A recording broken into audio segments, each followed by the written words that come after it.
Hey guys, welcome back to another episode of the 12th Man, and we are coming after you. Coming to you after the World Cup final. One of the most exciting ones in recent times, right? Yeah, Uh, I think since 2006 and the headbutt incident. the iconic headbutt, Yeah, the Zidane I one. I was supporting France then in that World Cup, and I was that Zidane's penalty was to me that's where the World Cup ended. don't. That's it. That's where it ended. So, but this time too, I was still supporting France, as you can see with the semi-blue colors whenever I'm on this. Right. Um, Yeah, yeah, this is certainly an unexpected final of some sorts. We expected like yeah, we didn't think another. Croatia was gonna make it to the final. Yeah, exactly. But that's how it panned out. With Uh, I think we should just mention that England and Belgium played their playoff one day earlier, and Belgium won 2-0, which wasn't a big As surprise. expected. Yeah, it Yeah, was. right. So yeah, let's start off with the World Cup final, and Mm-hmm. certainly. Well, the first goal, I actually thought it was scored by France, but turns out it was Mandzukic's beautiful header. Yeah, there were doubts as to whether Pogba or someone was offside, and then he came inside trying to play the ball. So there's a slight debate as to whether that A little should bit have of been. controversy Yeah, there. Yeah. should have been. But what's What's football a World Cup without? without a controversy, right? And so, well, France started off on the front foot, and it was just Yep. a little. It was interesting whether Croatia were going to fight back because they fought back against the previous teams from behind. Yeah. They've come back from Over behind. and over and over again, like come back again, and after France were on the front foot and they scored their goal, I didn't want them to take their foot off the pedal because this Croatia is a team that's known to come back, Yeah. pull themselves back up by the socks and come running at you, and when Yeah, and when come that come back beautiful- and come back they did. Yeah. I think somebody crossed it in and it went after one Croatian header to another Croatian header, and then yeah. it fell And then to Pesev was just like, fuck it, I'm done with this, I'm gonna take this myself. yeah, and he just lobbed it over the player and he smashed that in, and oh, beautiful. what a goal! United Yeah, and players. at that point, I was like, I hope this game doesn't go to penalties because Croatia are so good with penalties. They have such great penalty takers. Yeah, Not counting that one miss, but by Modric. But still, yeah. and also I didn't want Croatia to win, and I didn't want Perisic's goal to be influential because then you have Mourinho and United losing face for how much you try to get this. Anyway, Yep. so with the score 1-1, it was interesting to see which side were going to take it on. I think Croatia was still going to be more defensive because they wanted to take it as further to the 90th minute or 120th minute as they could because, like you said, they're pros at taking it to extra time and penalties. Yep. But that was not to be. And here comes another controversial goal from France where who's the guy? Oh, Perisic himself, right? Yeah. He gave away. tried to jump, and as he was bringing his hand down, the ball hit his hand, and VAR Yeah. came in. And Yeah. little side note that the referee checked twice or thrice for VAR. Like he went. Yeah, he to walked screen. out and then he came back in and Yeah, had a look again. And VAR is supposed to be only done for absolute decisions. So for him to Right. kind of be unsure and still give the penalty, Right. as a Croatian, I would have been felt hard done by that. Like, that's the biggest argument with VAR. I mean, that's what I had. My response to people on this part of the controversy was this: that yeah, to me that was a penalty. To me, his hand was going towards the ball. It was not where it was naturally supposed to be. It felt like it gravitated towards the ball. But that's the point of it. That I can say that to me it felt like that, and you can say that to you it felt like that. Exactly. So it's a subjective call at the end of the day. Right. And it's not an objective decision that which is something that VAR is supposed to be making.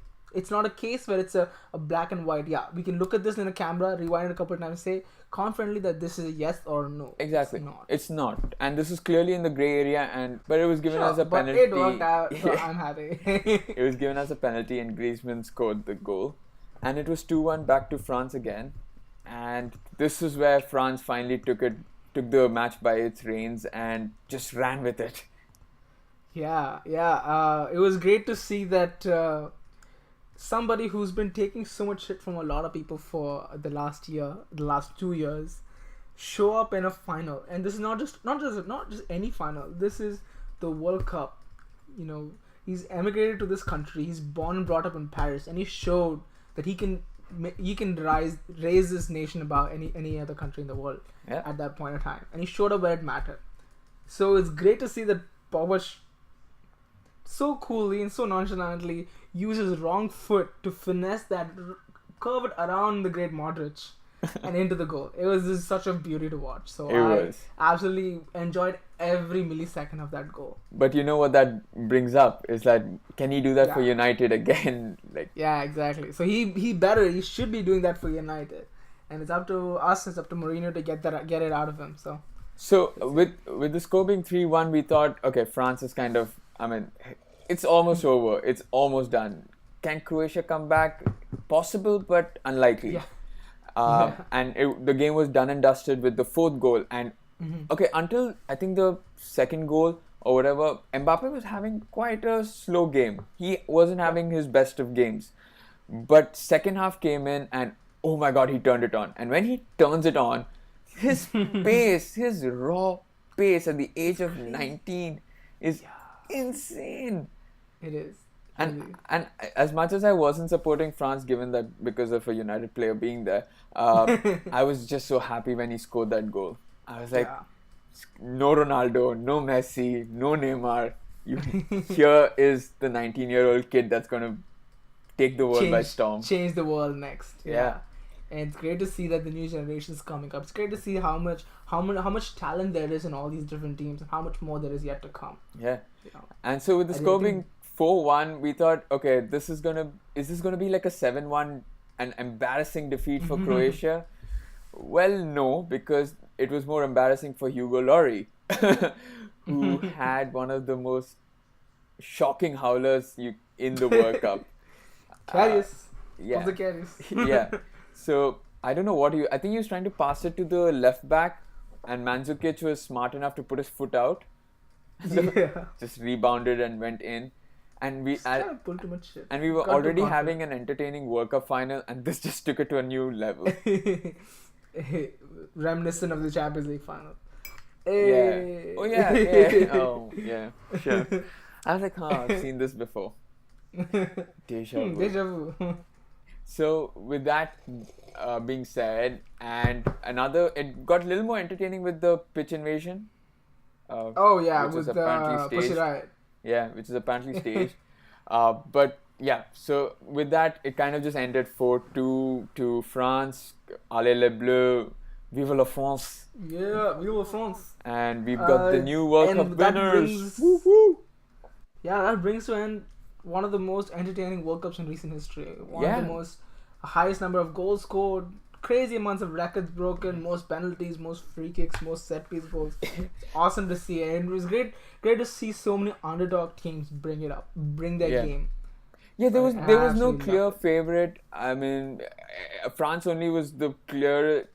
Was after everybody started falling. Exactly. Down. Yeah, but otherwise the smaller teams did as well as the big teams. Showed it. Yeah, and I think, like I said, this prior to the World Cup, we had zero promotion, zero hype.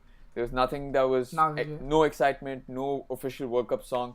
That was crazy, but it delivered 100% and definitely.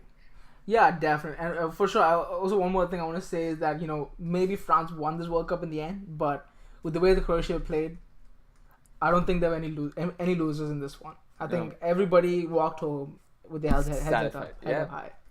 And absolutely loved this. I am so happy to actually have been lucky enough to watch this World Cup and be part of this. It's just sad that it's now going to be another 4 more years till we see.